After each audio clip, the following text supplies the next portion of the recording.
ورحمۃ اللہ وبرکاتہ۔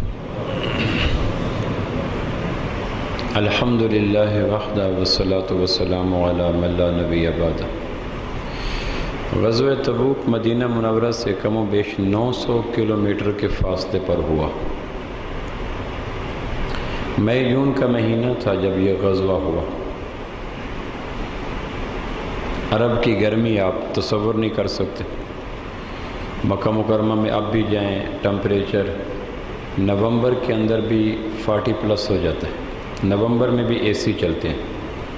مئی جون میں ریگستان، خشک ہوائیں، بلا درجے کا ٹمپریچر۔ مدینہ منورہ سے 900 کم و بیش کلومیٹر صحابہ اونٹ پر گئے۔ اونٹ ایک غیر آرام دہ سواری ہے۔ پھر 3 آدمیوں کے حصے میں ایک اونٹ آیا، سواریوں کی قلت۔ پھر ادھر سے ارشاد ہوا رسول رحمت صلی اللہ تعالی علیہ وسلم کا کہ 2 آدمی بیک وقت سواری پہ نہ بیٹھیں، جانور پہ ظلم ہوگا۔ وما ارسلناک الا رحمۃ للعالمین کا تقاضا تھا کہ 2 آدمی جانور پہ نہ بیٹھیں، ایک بیٹھے 2 چلیں، پھر باری باری اوپر چڑھتے رہیں، نیچے اترتے رہیں۔ تو اس طرح کم و بیش اس تپتے ہوئے موسم میں ہر صحابی کو 600 کلومیٹر پیدل چلنا پڑا۔ 22 دن کے بعد کم و بیش یہ قافلہ موت کی نیت سے، جنگ کی نیت سے مدینہ سے تبوک پہنچا۔ یہ مجھے گزارش اس لیے کرنی پڑی کہ گرمی کے ہراول دستے اب ہمارے ہاں بھی شروع ہو چکے ہیں۔ یقیناً ٹمپریچر بھی ہے۔ جون کے مہینے میں آپ کو دوپہر کو آنا، پھر دوپہر کو جانا، نفس اس میں 20 اشکالات کرے گا، شیطان پاؤں کی زنجیر بنے گا، موسم جذبوں کو شکست دے گا۔ باد سموم، تپتی ہوئی تارکول کی سڑکیں، کڑکتی دوپہر، اس میں آنا جانا۔ تو جب ایسا منظر بیچ میں آنے لگے تو تبوک کو یاد کر لینا کہ ہم تو 5 کلومیٹر 2 کلومیٹر بائک پر، گاڑی پر آئے، وہاں 900 کلومیٹر گئے۔ ہم تو ایگری کے ہرے بھرے ٹھنڈے ماحول میں آ گئے جہاں کروڑوں پتے ذکر میں مصروف ہوتے ہیں۔ حدیث میں آتا ہے پتے ذکر کرتے ہیں۔ آپ نے دیکھا ہوگا آدمی نخلستان میں جائے، چمنستان میں جائے، گلستان میں جائے، دیہاتوں میں جائے، ہری بھری فصلوں میں جائے، شمالی علاقہ جات میں جائے، جہاں ہریالی ہو تو طبیعت پہ خوشی، ایک فرحت آ جاتی ہے۔ کیوں آتی ہے؟ تو ماہرین موسمیات کہتے ہیں ایٹماسفیئر اچھا ہوتا ہے، پولوشن نہیں ہوتی، آکسیجن وافر ہوتا ہے۔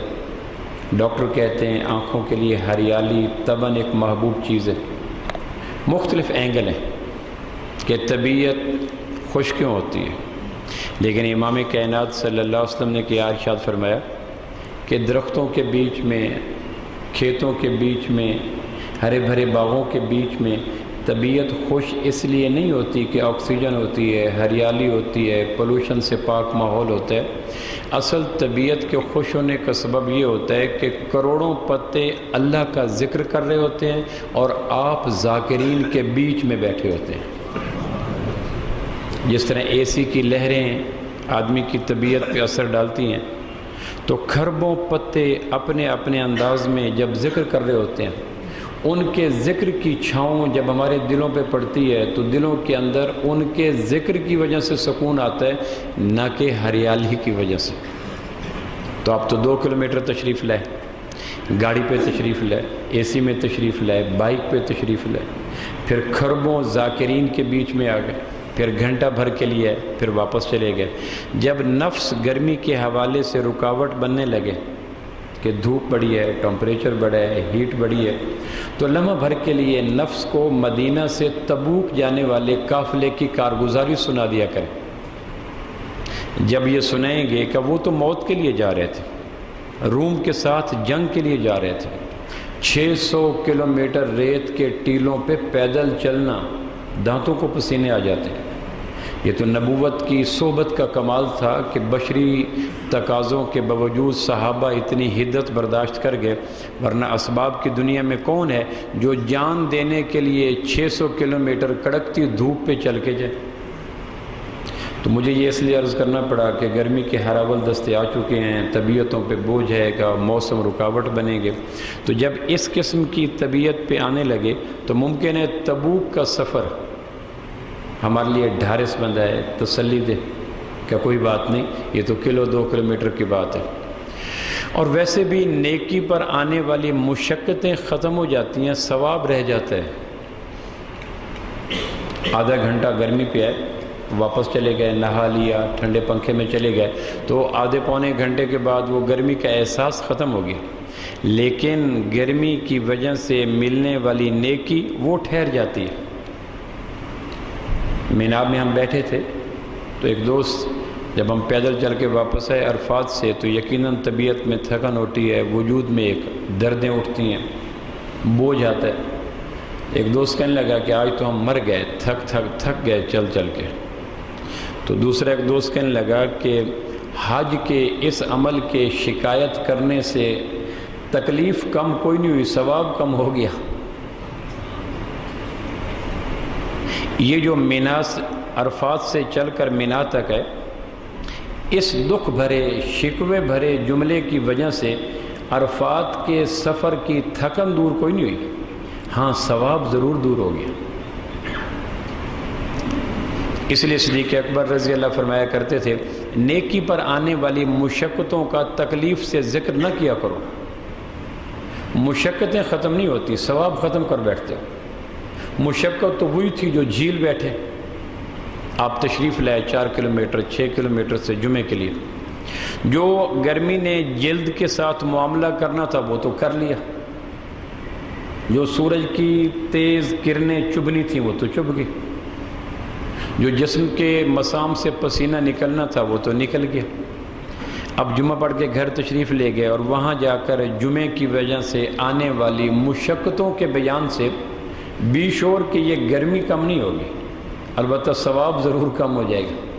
تو یہ کون سا منافع کا سودا ہے کہ ثواب بھی ہاتھ سے گنوا بیٹھے اور مشقت بھی ختم نہ ہوئی۔ تو آنے والے دنوں میں گرمی دستک دے گی، جذبوں کو تھپ تھپائے گی، نفس اندر سے تقاضے کرے گا، شیطان بھی بچنے کی راہیں دے گا، لیکن جب یہ صورت کچھ اندر پیدا ہو تو وقت ملے تو تبوک کے 900 کلومیٹر کا ہلکا سا تسلی ضرور دے لینا۔ عین ممکن ہے تبوک کا واقعہ اس گرمی کے سفر میں ایک ٹھنڈی چھاؤں کا کام دے، کون سا 2 کلومیٹر کی بات ہے، اور وہ بھی موٹر سائیکل پر یا کار پر۔ ماہ رجب کے حوالے سے سیرت نگاروں نے امام کائنات صلی اللہ تعالی علیہ وسلم کے معجزہ معراج کا ذکر کیا ہے کہ رجب وہ مہینہ ہے جس میں انبیاء کے سرتاج کا سفر معراج ہوا، معجزہ معراج ہوا۔ اس لیے آج چند بنیادی گزارشات میں معجزہ معراج کے حوالے سے کرنا چاہتا ہوں۔ ہر چند کے اختلاف ہے، بعض کہتے ہیں ربیع الاول میں ہوا، بعض کہتے ہیں ربیع الثانی میں ہوا، بعض کہتے ہیں شعبان میں ہوا، بعض کہتے ہیں رمضان میں ہوا، لیکن جب ایک واقعہ کے بارے میں اختلاف ہو تو امت کا اصول یہ ہے کہ دیکھا یہ جائے کہ وہ واقعہ امت کے اندر کس دن میں مشہور ہو گیا۔ تو بالعموم 14 صدیوں سے معراج کے حوالے سے رجب زیادہ مشہور ہے۔ معجزہ اس ایک شریعت کی اصطلاح ہے جس کے معنی ہیں وہ کام جس کو سمجھنے سے انسانی عقل عاجز آ جائے، ایک شرعی اصطلاح ہے۔ معجزہ کس کو کہتے ہیں؟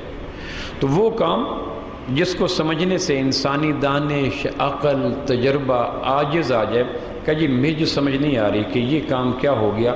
تو جس کام کو انسانی عقل سمجھنے سے عاجز آ جائے، جہاں عقل کی سرحد ہوتی ہے، معجزے کی اس سے آگے ابتدا اور حد شروع ہو جاتی ہے۔ اگر وہ کام نبیوں کے وجود سے ہو تو معجزہ کہلاتا ہے، اگر وہی کام اولیاء کے ہاتھوں میں ہو تو کرامت کہلاتی ہے، اور اگر اسی سے ملتا جلتا کوئی کام کسی کافر، کسی فاسق کے وجود سے آ جائے تو اس کو استدراج کہتے ہیں، نام بدل جاتا ہے۔ اگر وہی کام نبیوں کے ہاتھوں ہو تو معجزہ، اولیاء کے ہاتھوں ہو تو کرامت، کفار، فساق اور بے ایمان لوگوں کے ہاتھوں سے ہو جائے تو اس کو استدراج کہتے ہیں۔ معجزہ اللہ کیوں کرواتا ہے؟ اس لیے کہ جب لوگ اللہ کی آزاد قدرت کو اللہ کے پیدا کردہ چیزوں کا پابند مانتے ہیں۔ کائنات کا نظام یہ ہے کہ آدمی پانی پیتا ہے تو پیاس بجھتی ہے، دوائی لیتا ہے تو صحت ملتی ہے، کھانا کھاتا ہے تو پیٹ بھرتا ہے، چھاؤں میں آتا ہے تو راحت ملتی ہے، نیند لیتا ہے تو آرام آ جاتا ہے۔ یہ صدیوں کا دستور ہے۔ جب پانی پیا پیاس بجھ گئی۔ تو جب آدمی اس طرح کے کام دیکھتا ہے تو اس کے ذہن میں ایک یقین آ جاتا ہے کہ یہ ہوگا تو یہ ہوگا۔ پیاس کیسے بجھے گی جب تک پانی نہیں ہوگا؟ اولاد کیسے ہوگی جب تک میاں بیوی نہیں ہوں گی؟ صحت کیسے ملے گی جب تک دوائی نہیں لیں گے؟ بھوک کیسے مٹے گی جب تک کھانا نہیں کھائیں گے؟ تو جب لوگ اللہ کی آزاد قدرت کو اللہ کے پیدا کردہ چیزوں کا پابند ماننے لگتے ہیں تو اللہ اس غلط یقینوں کو توڑنے کے لیے معجزے کروا دیتے ہیں کہ تمہارا رب بھری کائنات میں کسی چیز کا پابند نہیں ہے، ہر چیز تمہارے رب کی پابند ہے، تمہارا رب کسی چیز کا پابند نہیں ہے۔ ہر چیز کی مجبوری تمہارا رب ہے، تمہارے رب کی مجبوری کوئی چیز نہیں ہے۔ ہر چیز کے لیے ضروری تمہارا رب ہے، تمہارے رب کے لیے کوئی چیز ضروری نہیں ہے۔ اللہ معجزے یقینوں کو صحیح کروانے کے لیے دیتے ہیں کہ بھری کائنات میں کوئی چیز اللہ کے لیے ضروری نہیں ہے۔ اگر میاں بیوی ضروری ہیں تو عیسیٰ کیسے پیدا ہو گئے؟ حاملہ اونٹنی پتھر سے کیسے نکلے؟ ڈنڈا سانپ کیسے بن گیا؟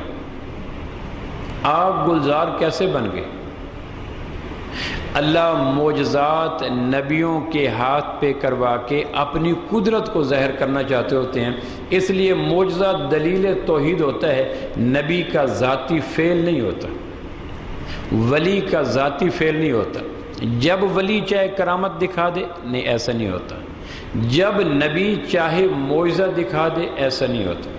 اللہ چاہے گا تو نبی کے وجود سے معجزہ ظاہر ہوگا، اللہ چاہے گا تو ولی کے وجود سے کرامت ظاہر ہوگی۔ کرامت یا معجزہ دلیل توحید ہوتا ہے، نبی کا ذاتی یا ولی کا ذاتی فعل نہیں ہوتا، عطائی فعل ہوتا ہے۔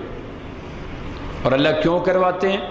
تاکہ لوگوں کو یقین ہو جائے کہ تمہارا رب پھیلے ہوئے اس کائنات کے اسباب کا پابند نہیں ہے، وہ جو چاہے جب چاہے کر سکتا ہے۔ یہ اپنی ذات پر بے پایاں یقین کو قائم کرنے کے لیے قدرت معجزے کروایا کرتی ہے، تاکہ جب دعائیں بے بال و پر ہو جاتی ہیں، آدمی بے یقین ہو جاتے ہیں، خودکشی کی راہیں ہموار ہو جاتی ہیں، مایوسی دل میں تمبو گاڑ لیتی ہے، آدمی تھک جاتے ہیں، تو اس وقت معجزہ کے بتلاتا ہے کہ دیکھو دیکھو جو اتنے کام کر سکتا ہے وہ تمہارا بھی کام کر سکتا ہے۔ معجزہ بالعموم نبی کے اوپر اسی سے ملتا جلتا دیا جاتا ہے جس فن میں وہ قوم امام ہوتی ہے۔ موسیٰ علیہ السلام کی قوم جادو میں بڑی ماہر تھی، ہر دوسرا شخص جادوگر۔ ابن کثیر نے ایک قصہ لکھا ہے، جبریل علیہ السلام انسانی روپ میں پہاڑوں کے بیچ میں ایک بکریاں چرانے والے بچے کے پاس آئے، کہنے لگے کوئی جادو سیکھا ہے؟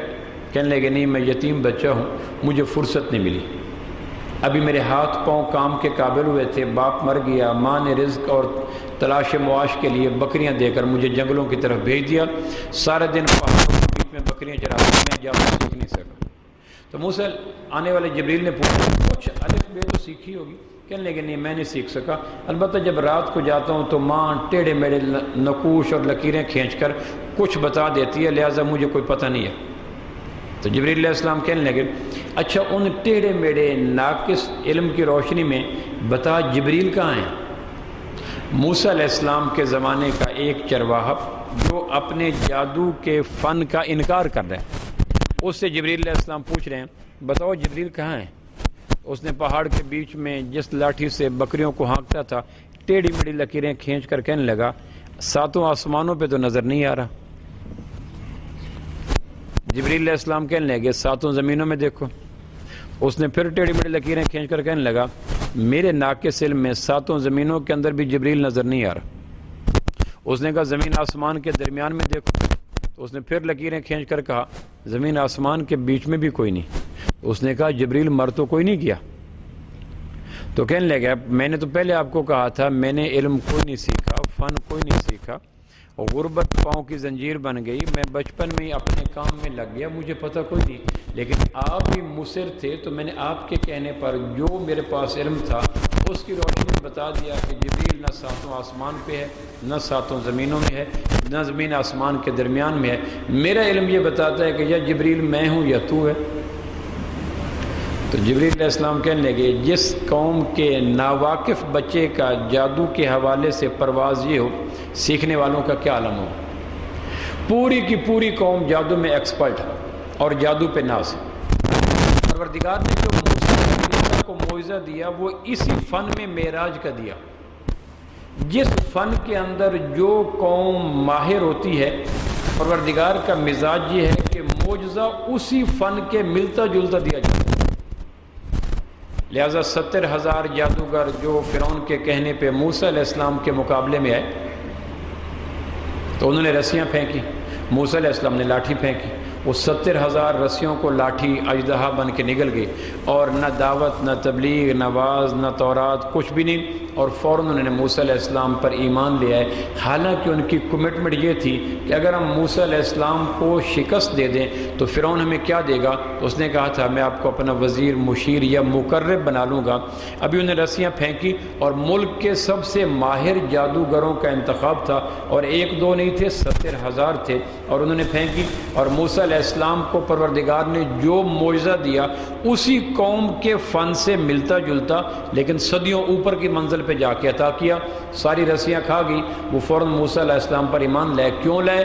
وہ جانتے تھے کہ جادو کی جتنی قسمیں ہیں ہم سے چھپی ہوئی نہیں ہیں، جو موسیٰ کلیم اللہ کے پاس ہے یہ جادو نہیں ہے، چونکہ جادو کی ساری قسمیں ہمارے پاس ہیں، لہٰذا یہ نبی کا معجزہ ہے۔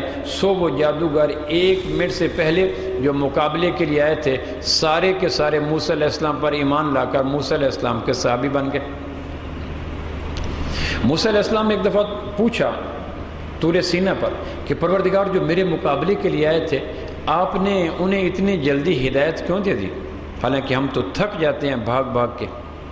تو کہا موسیٰ علیہ السلام جادوگر جب آ رہے تھے تو انہوں نے یہ فرعون سے پوچھا تھا کہ جس سے ہمارا مقابلہ ہے اس کی یونیفارم کون سی ہے، اس کا لباس کیسا ہے، تو فرعون نے بتلایا تھا کہ اس طرح کا ہے۔ تو 70,000 جادوگروں نے کہا تھا ایک دوسرے کو کہ اگر تو وہ سچا ہے جو وہ کہتا ہے میں نبی ہوں تو پھر بچنے کا طریقہ یہ ہے کہ اسی جیسا لباس اور زہری وضع قطع ہم بھی اپنا لیں، چونکہ سابقہ آسمانی کتابیں یہ کہتی ہیں کہ جو آدمی نبی کی صورت سے سیرت سے ملتی جلتے اپنے آپ کو ڈھالتا ہے پروردگار کو اس آدمی کو عذاب دیتے ہوئے حیا آتی ہے۔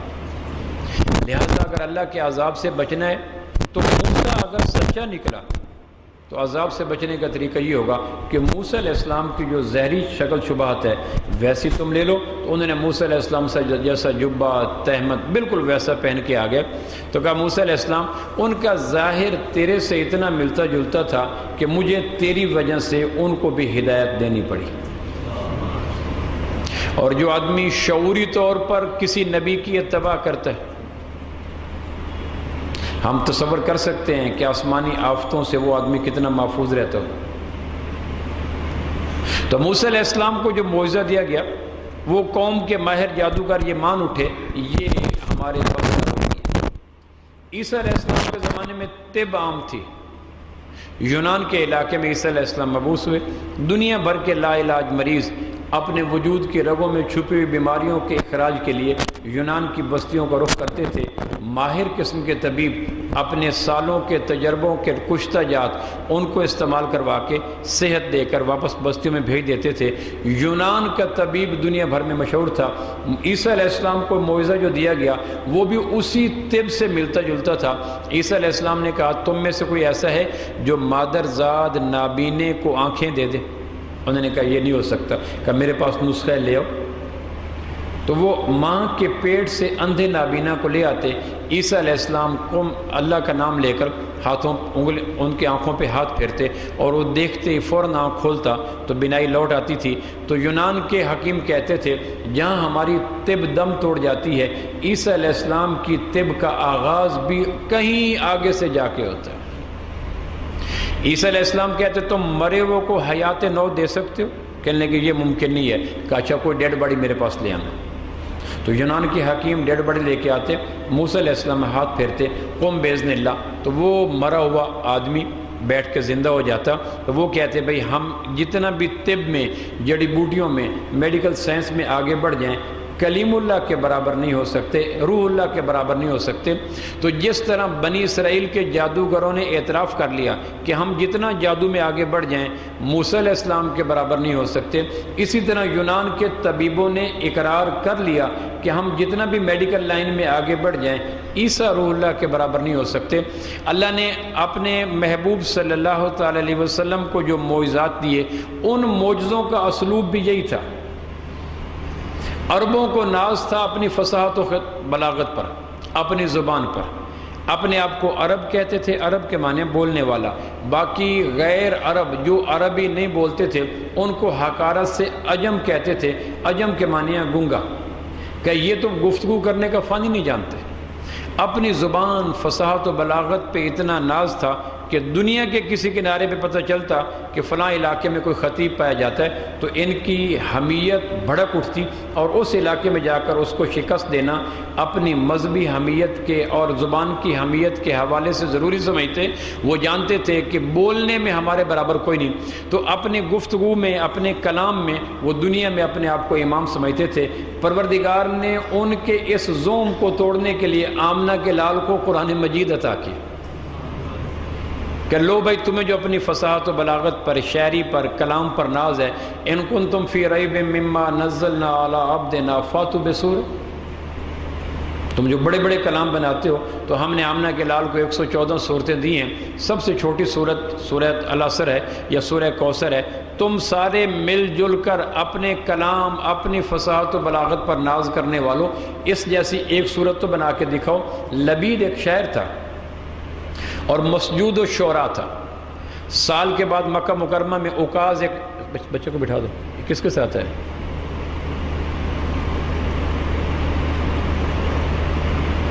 اس کو بٹھا دو۔ سال کے بعد اوکاز ایک جگہ تھی، وہاں میلہ لگتا تھا، دنیا بھر کے شعراء وہاں آتے تھے، اور جس شاعر کے شعر پر سارے عرب داد دیتے اس کا کلام لکھ کر بیت اللہ پہ لٹکا دیا جاتا تھا۔ لبید ایک شاعر تھا، اوکاز کے میلے میں آیا، اس نے کلام پڑھا، بڑے بڑے سرداروں نے اپنی پیشانیاں اس کے پاؤں پہ رکھ دیں اور مسجود و شعراء کہلایا۔ عرب کا شاعر بڑی آسانی سے دوسرے کو اپنے سے برتر نہیں مانتا تھا۔ اوکاز کے میلے میں جو مانا گیا اس کا کلام بیت اللہ میں لٹکا دیا جاتا تھا۔ لبید کے بعد لبید جیسا کلام کوئی نہ لکھ سکا۔ عہد نبوت میں مسلمان نہ ہوا، عہد صداقت میں مسلمان نہ ہوا، عہد عدالت میں مسلمان ہو گیا۔ ایک دن فاروق اعظم نے کہا لبید کو کلام تو سناؤ، اتنے تم بڑے شاعر تھے، مسجود و شعراء تھے، شعراء نے آپ کی اپنی پیشانیاں آپ کے پاؤں پہ رکھی تھی اور اوکاز کے میلے میں دستار فضیلت آپ کے سر پہ رکھی تھی، اور آپ کے بعد کوئی قصیدہ آپ کے برابر بیت اللہ پہ لٹکایا نہ جا سکا، کوئی کلام تو سناؤ۔ تو لبید نے اس کے جواب میں فاروق اعظم رضی اللہ سے عرض کیا تھا افبعد القرآن، کہ فاروق کیا قرآن کے بعد لبید کے کلام کی حاجت کو رہ گئی؟ سورج کے بعد کون چراغ جلاتا ہے؟ تو اللہ نے آمنہ کے لال کو قرآن دیا، اور عرب آج تک، یہودی عرب بھی آ جائیں، عیسائی عرب بھی آ جائیں، وہ اسلام کو مٹانے کے لیے مختلف کوششیں کرتے ہیں، لیکن ان کو جب یہ کہا جاتا ہے کہ مہربانی کرو تم اگر آسمان کے کلام کو، آسمان اسلام کو مٹانا چاہتے ہو تو قرآن مجید کی صورتیں تمہارے سامنے ہیں، ایک صورت لکھ دو۔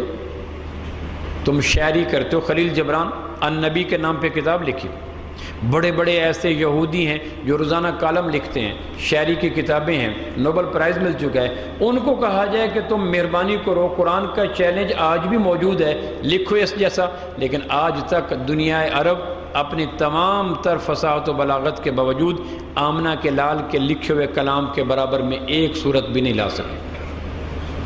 نہ موسیٰ علیہ السلام کے مقابلے میں کوئی سحر ٹھہر سکا، نہ عیسیٰ علیہ السلام کے مقابلے میں کوئی طبیب ٹھہر سکا، نہ آمنہ کے لال کے قرآن مجید کے مقابلے میں کسی کا کلام ٹھہر سکا۔ ایک تو معجزہ اللہ نے یہ دیا، دوسرا معجزہ اللہ نے معراج کا دیا۔ اللہ کے ازلی ابدی علم میں یہ بات تھی کہ ایک زمانہ آئے گا کہ بڑا ملک، بڑی قوم، بڑی تہذیب وہ ہوگی جو خلا میں جائے گی، فضا میں جائے گی۔ امریکہ کی عظمت کا سکہ 1969 میں قائم ہوا تھا، جب ناسا نے اپولو 2 کے نام پر بھیجا تھا چاند کے اوپر، اور 69 میں امریکہ نے پہلی دفعہ چاند پہ پہنچا، زمین سے 6 لاکھ میل دور۔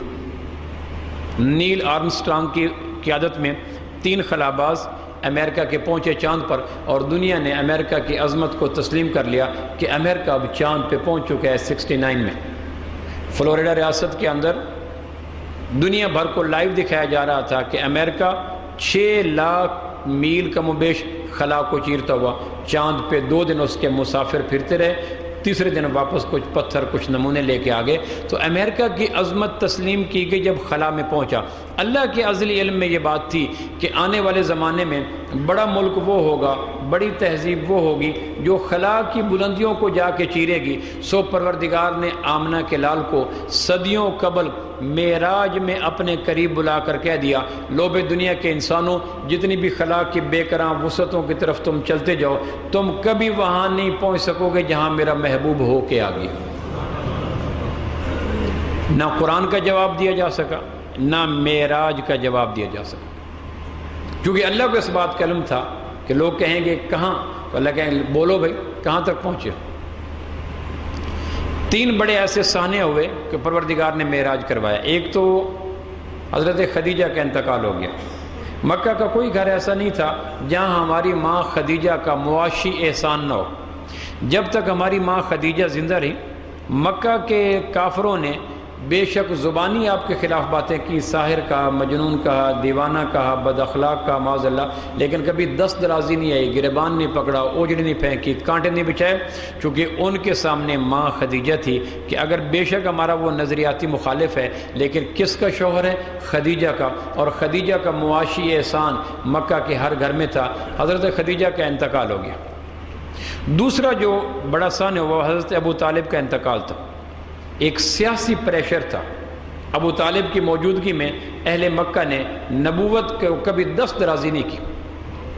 تیسری پریشانی یہ ہوئی کہ جب طائف سے واپس آئے تو اہل طائف نے جاتے ہوئے مہمان کا استقبال لفظوں کے تانوں سے کیا اور الوداع نوکدار پتھروں سے کیا۔ جب اہل طائف حضور کے ننیحال تھے، اللہ کے محبوب کی جو چھٹی ماں تھی وہ اہل طائف میں سے تھی، اور اللہ کے محبوب نے ان کو اپنے نواسہ ہونے کا واسطہ دیا کہ میری ماں تمہارے درمیان آئی تھی، میں تمہارے بیچ میں ہوں، مہربانی کرو، تم عرب ہو اور عربوں کے ہاں تو ایک مہمان نوازی بھی ہے، میں 60-70 کلومیٹر تمہارے پاس چل کے آیا ہوں، اگر دعوت قبول نہیں کرتے تو یہ کیا تانے دینے اور پتھر مارنے۔ کم و بیش 2 کلومیٹر تک پتھروں سے الوداع کیا گیا، جاتے ہی طرح طرح کے تانے مارے گئے۔ آخری بات آپ نے اہل طائف کو یہ فرمائی تھی، اگر میری دعوت کو قبول نہیں کرتے نہ کرو، لیکن جو تم نے میرے ساتھ کیا یہ اہل مکہ کو نہ بتانا، ورنہ وہ بڑے خوش ہوں گے، تالیاں پیٹیں گے۔ لیکن ان کم نصیبوں نے اس بات کا لحاظ بھی نہ کیا، آپ کے آنے سے پہلے اہل مکہ کو بتا دیا کہ جو آدمی تم سے مایوس ہو کر ہمارے درمیان اپنے نظریاتی بیج پھینکنے کے لیے آیا تھا، ہم نے لو لوہان کر کے اس کے جسم کو بھی زخمی کر دیا اور طرح طرح کے نشتر مار کر اس کی روح کو بھی مزمحل کر دیا۔ تو واپس آئے تو اہل مکہ نے آپ کو کہا، ہو آئے طائف سے، لے لی وہاں کی ٹھنڈی ہوائیں، دے دیا حوالہ اپنی ماں کا، استقبال ان کا دیکھ لیا، الوداع ان کا دیکھ لیا۔ آپ کہا کرتے تھے طائف والوں کی ذہنی اذیت اور جسمانی اذیت کا مجھے اتنا دکھ نہیں تھا جتنا انہوں نے زیادتی کی اہل مکہ کو بتا کر۔ تو طائف والوں کی زیادتی، ماں خدیجہ کی وفات، ابو طالب کی وفات، اور پھر مکہ والوں نے ان دونوں کے وفات کے بعد آپ کے گلے میں کپڑا ڈال کر زور سے کھینچنا شروع کر دیا، گھر کے سامنے اوجڑی پھینکنا شروع کر دی، راستے میں کانٹے بچھانا شروع کر دیے۔ ایک دن گھر میں تشریف لائے تو آپ نے پوچھا کچھ کھانے کو ہے؟ تو سیدہ فاطمہ الزہرا رضی اللہ عنہا نے کہا، ابا جی میں نے کچھ پکایا تھا، لیکن باہر سے جو پڑوسی تھا ابو جہل اس نے گندگی پھینکی اور وہ سارا سالن گندا ہو گیا۔ آپ سالن باہر اٹھا کے لائے اور کہا، اللہ کے بندو، میرا اور آپ کا تمہارا مقابلہ ہے، میری بچیوں کا قصور تو کوئی نہیں، تم نے سالن بھی خراب کر دیا۔ عربوں کی روایتی مہمان نوازی کے حوالے سے پڑوسیوں کے حق ہوتے ہیں، اگر تمہارا میرا اور کوئی حق بھی نہیں ہے تو میری بچیوں کا روزی نہ چھینو، ان کو روٹی پانی کھانے دو۔ جب گھر کے اندر یہ عالم، دروازے پہ اوجڑی، نماز پڑھتے ہوئے سر کے اوپر گندگی ڈال دینا، طرح طرح کے تانے، طائف والوں کے ناروا سلوک، ماں خدیجہ کی رخصتی، ابو طالب کی وفات، تو آپ کی طبیعت بڑی بوجھ تھی۔ ایک رات آپ حتیم میں لیٹے ہوئے تھے، مکہ مکرمہ کے اندر بیت اللہ کے ساتھ ان چھتا حصہ حتیم، وہاں لیٹے ہوئے تھے۔ دائیں طرف حضرت حمزہ لیٹے ہوئے تھے، بائیں طرف حضرت جعفر طیار لیٹے ہوئے تھے۔ آدھی رات گزر گئی اور آپ کی نمناک آنکھیں آسمان کی طرف دیکھ رہی تھی، اللہ میں اب کہاں جاؤں؟ طائف والے پناہ نہیں دیتے، مکہ والے کنکر مارتے ہیں، راستے میں کنکر بچھاتے ہیں، کانٹے بچھاتے ہیں، میں اب کروں تو کیا کروں؟ یہ کہا اور آپ کی آنکھیں بھیگ گئیں، حتیٰ کہ اس میں تھوڑا سا آپ سوئے تو اوپر سے 3 فرشتے آئے، جبریل، میکائیل اور اسرافیل، اور ایک نے آ کے کہا ان تینوں میں ہمارا سردار کون ہے؟ تینوں میں ہمارا مطلوب کون ہے؟ تو ایک نے کہا یہ جو درمیان میں لیٹے ہوئے ہیں۔ اللہ کے محبوب جب گہری نیند سوتے تھے تو بھی آپ کا دل اللہ کے ساتھ جڑا رہتا تھا، کیونکہ نبی کا خواب بھی وہی ہوتی ہے، اور آپ گہری نیند کے بعد اٹھ کر بغیر وضو کے نماز پڑھا دیا کرتے تھے۔ سیدنا انس نے ایک دفعہ عرض کیا اللہ کے محبوب آپ گہری نیند میں تھے، اٹھ کے آپ نے نماز پڑھا دی۔ فرمایا انس میری آنکھیں سوتی ہیں، میرا دل غافل نہیں ہوتا۔ تو آپ نے گہری نیند کے اندر محسوس کیا آنے والے کچھ سوالات کر رہے ہیں، اللہ نے ان میں سے کس کو بلایا؟ کا درمیان والا۔ ہمارا سردار کون ہے؟ کا درمیان والا۔ ہمارا مطلوب کون ہے؟ کا درمیان والا۔ اللہ کیا کہتا ہے کہ ان کو بلا کے آسمان پہ لے آؤ۔ ہلکی ہلکی باز گشت دل کے اندر پڑنے لگی، ذہنی طور پر تیار ہونے لگے کہ اچانک اگر کہا جائے گا کہ آپ آسمان پہ چلیں تو بحیثیت انسان اس میں بوجھ آ سکتا ہے۔ اگلی رات پھر لیٹے ہوئے تھے تو پھر یہ آنے والے آئے کہ ہمارا سردار کون ہے؟ کہ درمیان والا۔ کہ اللہ نے بلایا ہے یا ان کی چاہت ہے؟ کہ نہیں اللہ کی چاہت ہے۔ پھر وہ غائب ہو گئے۔ تیسری رات پھر آئے تو یہی ڈائلاگز پھر ہوئے اور آپ علیہ السلام نے سنے۔ اب آپ علیہ السلام کی طبیعت پہ بات آ گئی، کہیں جانے کا پروگرام ہے، آسمان کے ملائے اعلیٰ کے مخلوق، نورانی مخلوق آسمان والے کی خواہش پر مجھے کہیں لے کے جانا چاہتی ہے۔ وہ جو اچانک کے خبر پہنچنی تھی وہ تدریجاً دھیرے دھیرے 3 راتوں کے اندر منقسم کر کے نبوت کے باطن کو تیار کیا گیا، ذہن کو تیار کیا گیا۔ چوتھی رات آپ اپنی کزن سیدہ ام ہانی رضی اللہ عنہا کے گھر میں لیٹے ہوئے تھے۔ یہ حضرت ابو طالب کی بیٹی تھی، سیدنا علی رضی اللہ عنہ کی ہمشیرہ تھی، ان کے گھر میں لیٹے ہوئے تھے۔ تو جبریل علیہ السلام آئے اور آ کے جگانے کے لیے کہا، آپ اس وقت گہری نیند میں تھے، تو جبریل علیہ السلام نے اوپر رخ کر کے کہا پروردگار تیرے محبوب آرام فرما رہے ہیں، ان کو جگا دیا جائے۔ تو اوپر سے وہی آئی، جبریل اپنے نورانی لب میرے محبوب کے طلب مبارک پہ رکھ دو، اس کی لمس سے اگر یہ نفیس ذات جاگ گئی تو تمہیں اتنی اجازت ہے، اس سے زیادہ میرے نبی کو جگانے کے لیے کوئی اجازت نہیں ہے۔ تو نورانی مخلوق نے اپنے لب ہمارے محبوب کے قدمین شریفین کے تلوے پہ رکھے، اس نورانی لمس کی وجہ سے آپ بیدار ہوئے کہ جبریل کیا ہے کہ آپ میرے ساتھ چلیں۔ تو آپ کا دست مبارک تھاما، مکہ مکرمہ میں لے، وہاں سے گھر سے اٹھایا اور بیت اللہ کے اندر لے آئے، اور وہاں آ کر اس وقت اسرافیل آپ کے ساتھ تھے۔ تو جبریل علیہ السلام نے اسرافیل علیہ السلام کو بلایا، کہا ادھر آ جاؤ، زمزم لے کے آؤ۔ تو اسرافیل علیہ السلام زمزم لے کے آئے۔ جبریل علیہ السلام آپ کے سینے مبارک پہ یوں انگلی پھیری، یہاں سے لے کر پیٹ جہاں شروع ہوتا ہے یہاں تک انگلی پھیری اور سینہ کھول دیا، دل نکالا، باہر رکھا، اندر پانی ڈالا، کچھ دھویا کچھ نکالا، پھر ایک ٹرے لایا اسرافیل علیہ السلام، اس میں حکمت اور ایمان تھا، وہ اندر رگ رگ میں روئیں روئیں میں کوٹ کے بھر دیا گیا۔ جس طرح خلا کے مسافر خلا میں جانے کے لیے اپنی تیاری کرتے ہیں، غوطہ خور مسافر سمندروں میں جانے کے لیے تیاری کرتے ہیں، صحرا کے مسافر ٹیلوں میں جانے کے لیے تیاری کرتے ہیں، سیاح لا مقام عالم لا مقام میں جا رہے تھے۔ سو عالم لا مقام کی تجلیات کو جذب کرنے کے لیے، اللہ کی قربت میں ہونے والے انوارات کو ہضم کرنے کے لیے، پروردگار کی ذاتی تجلیات کو برداشت کرنے کے لیے سیاح لا مقام کے باطن کو مزید تیار کیا جا رہا تھا، اندر کھولا جا رہا تھا اور کچھ ڈالا جا رہا تھا، پھر اس کو سٹچ کر دیا گیا۔ اللہ کے محبوب چلیں۔ علماء نے لکھا لکھا ام ہانی کے گھر میں یہ پروسیس کیوں نہ ہوا؟ جبریل اس وقت ڈاکٹر کا کام کر رہا تھا، اس میکائیل اس وقت ڈسپنسر کا کام کر رہا تھا، جبریل اس کو کہہ رہا تھا یہ چیزیں لے کے آؤ، میکائیل لا رہے تھے۔ یہ سارا کام ام ہانی کے گھر میں بھی تو ہو سکتا تھا کہ جی وہاں زمزم لے کے آ جائیں، وہیں اوپن ہارٹ سرجری کی جائے گی اور وہیں سے دل کھولا جائے گا، حکمت اور ایمان کو ڈالا جائے گا۔ یہ کیوں نہ کیا؟ وہاں سے آدھی کھلی آنکھوں کے ساتھ نبوت کا دست مبارک تھام کر جبریل علیہ السلام لے کے ام ہانی کے گھر سے بیت اللہ میں لائے۔ علماء نے لکھا اس میں امت کے لیے اشارہ ہے کہ نبوت کے اس سفر کے روپ میں پروردگار بتانا یہ چاہ رہا تھا کہ امت کو یہ پیغام دیا جا رہا تھا کہ اپنے سفر کا آغاز گھر سے نہ کیا کرو، مسجد سے کیا کرو۔ حدیث پاک میں آتا ہے برکتیں جب آسمان سے نازل ہوتی ہیں تو مسجدوں میں نازل ہوتی ہیں۔ عہد نبوت میں ایک تاجر پہلے مسجد میں آتا اور پھر چلا جاتا تھا۔ اشراق کے وقت دکانیں کھل جاتی تھیں، اشراق پڑھتا، مسجد سے برکتیں لیتا، دکان پہ چلا جاتا تھا۔ کاشتکار مسجد میں آتا، اشراق پڑھتا، برکتیں لے کے کھیت میں چلا جاتا تھا۔ ملازم مسجد میں آتا، برکتیں لیتا، چلا جاتا تھا۔ بعد میں کم نصیبی سے دکاندار گھر سے اٹھا اور دکان پہ، کاشتکار گھر سے اٹھا اور کھیت میں، ملازم گھر سے اٹھا اور دفتر میں۔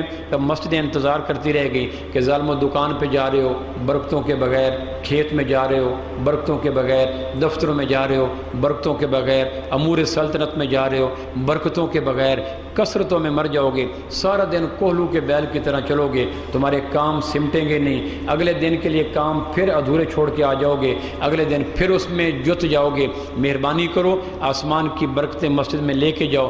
میں کبھی کبھی سوچتا ہوں وطن عزیز میں ان دنوں بجلی کے حوالے سے ایک بڑا بحران چلا ہوا ہے، بجلی میں 2 سال میں قابو، 3 سال میں قابو، 90 دن میں قابو۔ ہاں اس کے بارے میں کبھی کاش کوئی حکام بالا تک یہ بات پہنچا دے کہ بجلی بغیر چین کے، بغیر ایران کے، بغیر سعودی عرب کے فیول کے، بغیر 1 روپے لگائے 1 مہینے کے اندر وطن عزیز کی ساری ملیں چل سکتی ہیں، گھروں کے پنکھے حرکت میں آ سکتے ہیں، بچے ساؤنڈ سلیپ لے سکتے ہیں، سارے کام چل سکتے ہیں، 1 روپے نہیں لگے گا۔ لیکن شرط یہ ہے کہ بغیر 1 روپے کے وطن عزیز کا سارا بجلی کا نظام ٹھیک ہو سکتا ہے۔ اس کا طریقہ کار کیا ہے کہ عہد نبوت کا جو طریقہ کار بزنس کا تھا، سورج آنکھ کھولتا تھا تو دکانیں کھل جاتی تھی، سورج آنکھ کھولتا تھا تو مدرسے کھل جاتے تھے، سورج آنکھ کھولتا تھا تو زندگی رواں دواں ہوتی تھی، سورج آنکھ کھولتا تھا تو سورج کی لائٹ، میکسیمم سن لائٹ کا استعمال ہوتا تھا۔ ادھر سورج نے آنکھ کھولی، زندگی حرکت میں آ گئی،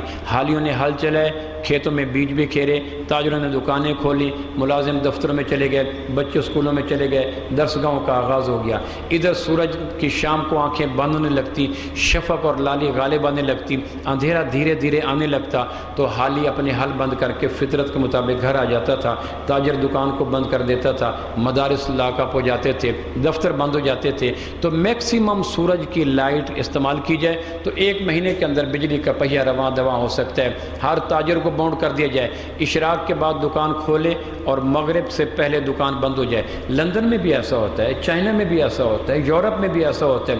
سورج ہمارے ہاں، میرے ایک دوست ہے، عصر کی نماز کے بعد مجھے ملا تو میں نے کہا کہاں جا رہے ہو؟ کہا سوتر منڈی میں جا رہا ہوں۔ میں نے کہا اب کہاں؟ کہنے کہ مغرب کے لگ بھگ ہمارا کاروبار شروع ہو جائے گا اور رات گئے تک کاروبار رہے گا۔ ہمارے ہاں بزنس رات 10 بجے تک، 11 بجے تک، 12 بجے تک، سورج آدھا دن گزر جاتا ہے، روشنی 9 کروڑ 30 لاکھ میل سے آنگن میں، کھیت میں، بازاروں میں، پگڈنڈیوں میں پھینک پھینک کر خاموش پیغام دیتا ہے، اللہ کے بندو تمہاری آنکھوں کے لیے بالکل متناسب لائٹ، تمہارے وجود کے لیے بالکل مناسب لائٹ، زمین پہ 9 کروڑ 30 لاکھ میل پہ پھینکنے والا بلب، نہ اس میں لوڈ شیڈنگ ہوگی، نہ اس میں کوئی پریشانی ہوگی، نہ اس کا کوئی بل آئے گا۔ سورج جب زندگی کا آدھا سفر کر کے ڈھلنے کے قریب آتا ہے تو ہماری زندگی کی گاڑی شروع ہو جاتی ہے۔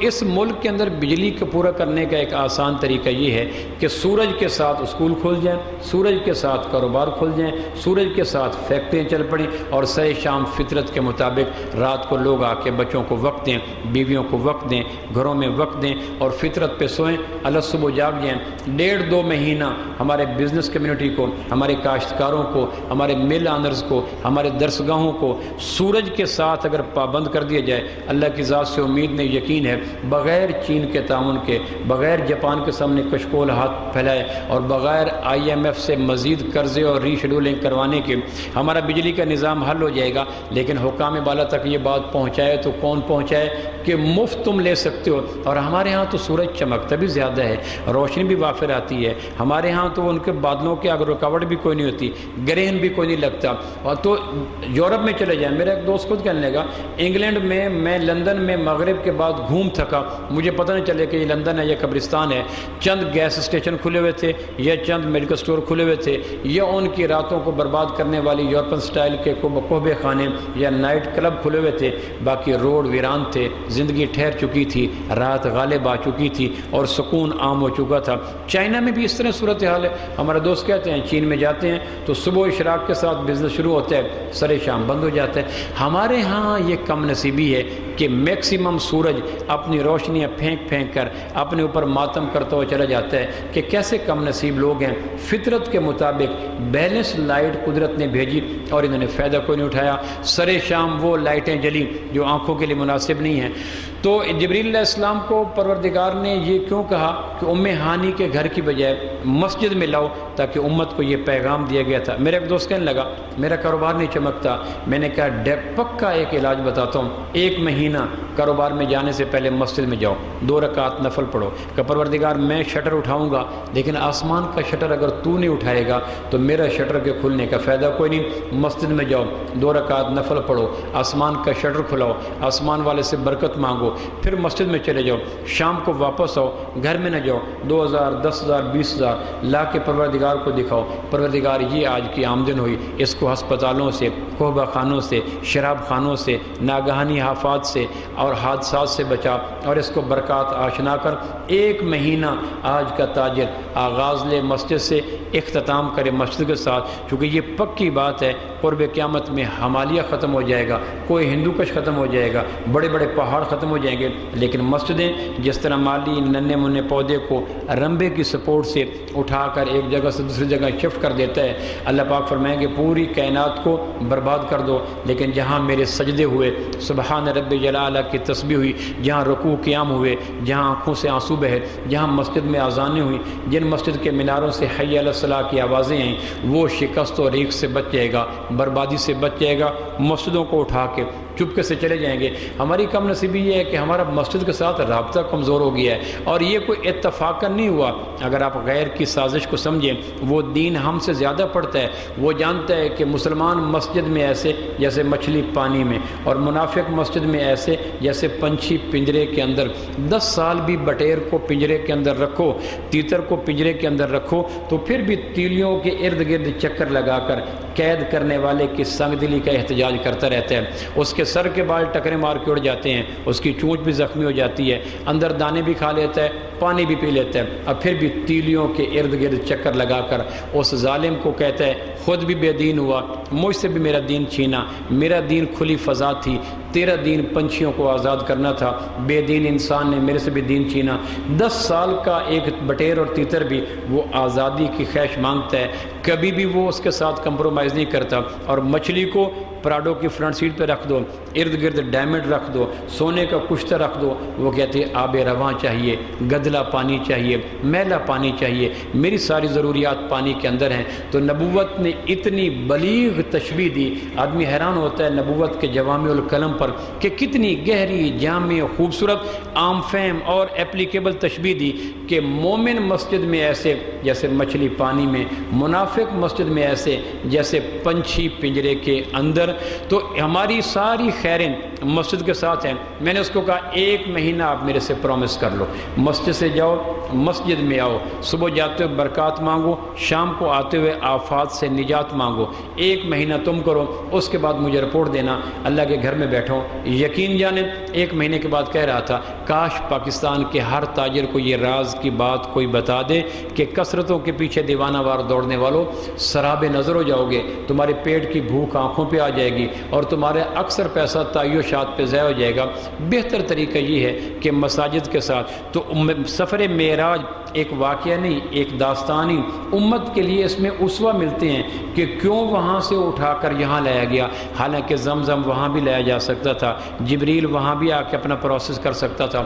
پھر آ کر وہاں جبریل علیہ السلام سینے کو کھولے بغیر اندر زمزم ڈال کر یا حکمت اور ایمان ڈال سکتا تھا. سو اللہ کے لیے کیا مشکل تھا. لیکن سینے کو کھولا گیا, میڈیکل سائنس کو اشارے دیے گئے, سائنس کے اوپر احسان کیا گیا, طبیبوں کو راہ لائن دی گئی کہ دیکھو انسان کا سینہ کھولا جا سکتا ہے, اوپن ہارٹ سرجری کی جا سکتی ہے.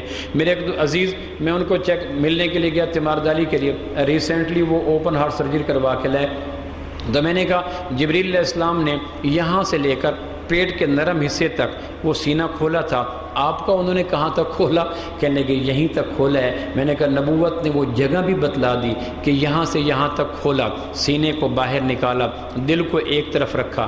آج دل بھی ایک طرف رکھا جا سکتا ہے, ورنہ 1500 سال پہلے کون کہہ سکتا تھا کہ سینے کے پنجرے کا پنچھی یوں نکال کے باہر رکھا جائے اور پنچھی اڑ بھی نہ جائے. تو میڈیکل سائنس کو راہیں معجزہ معراج نے عطا کی کہ دیکھو یہ سب سے مشکل کام ہے, اوپن ہارٹ سرجری. تو نبوت نے یہ بتلا دی کہ یہ ہو سکتا ہے.